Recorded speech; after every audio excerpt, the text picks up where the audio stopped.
আজকে হবে খারকোল পাতা বাটা আর চিচিঙ্গা বটি। তাই খারকোল পাতাটাকে আমি সেদ্ধ বসিয়েছি নুন আর কাঁচা লঙ্কা দিয়ে। এবার আমি চিচিঙ্গাটাকে কেটে নেব। খারকোল পাতাটা সেদ্ধ হয়ে গেছে, আমি নাবিয়ে দিচ্ছি। জলটাকে ছেঁকে নিচ্ছি, ঠান্ডা করে নিয়ে বাটবো। খারকোল পাতাটা সেদ্ধ হয়ে গেছিলো, এটাকে আমি এখন বেটে নিয়ে আসবো।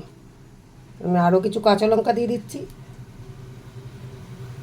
আর একটু নুন দিয়ে দিচ্ছি কালো জিরে।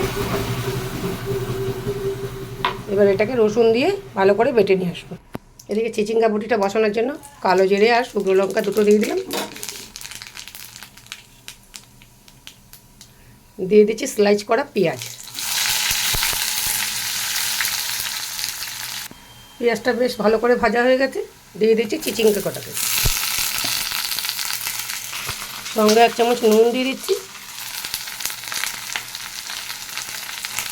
ভালো করে নাড়াচাড়া দিয়ে ঢেকে দেবো, আগুনটাকে কম করে দেবো।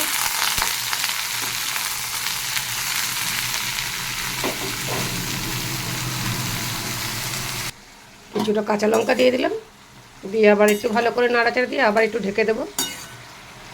বেশি আগুনে এগুলো দিলে পরে নরমও হবে না, পুড়েও যাবে। এদিকে আমার ভাতটা ফুটে গেছে, ভাতটা হয়ে গেছে। ভাতটাকে আমি উবুর দিয়ে দিচ্ছি ঝুড়ির মধ্যে।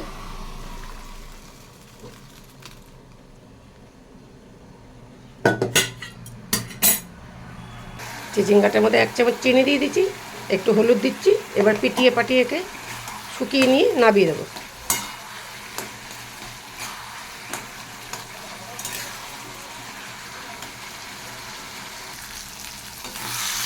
এটাকে বেশ ভালো করে নাড়াচাড়া দিয়ে দিচ্ছি, হয়ে গেছে। এবার একটু আমি নাবিয়ে দিচ্ছি।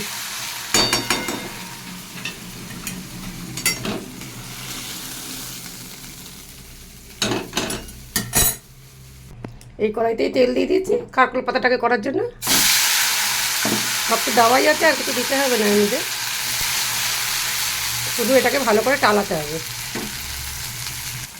এটাই কিন্তু তেল অনেকটা বেশি খায়। দিয়ে দিচ্ছি 2-4টে চিনির দানা, তাতে একটু টেস্ট আসবে। এমনি এটা টেস্টফুল, খুব ভালো লাগে গরম ভাত দিয়ে খেতে। শুকিয়ে যাচ্ছে, তাই আর একটু তেল দিয়ে দিচ্ছি। এটা একটু তেল খায়। খারকোল পাতা বাটাটাও হয়ে গেছে, দেখতেই পাচ্ছেন কতটা তেল টেনেছে এর মধ্যে। নাবিয়ে দিচ্ছি।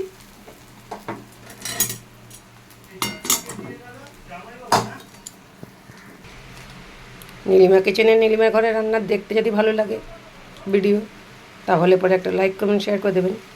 আমার ইউটিউব চ্যানেলটাকে ফলোয়ার্স করে নেবেন, একটা সাবস্ক্রাইবার করতে ভুলবেন না। ধন্যবাদ।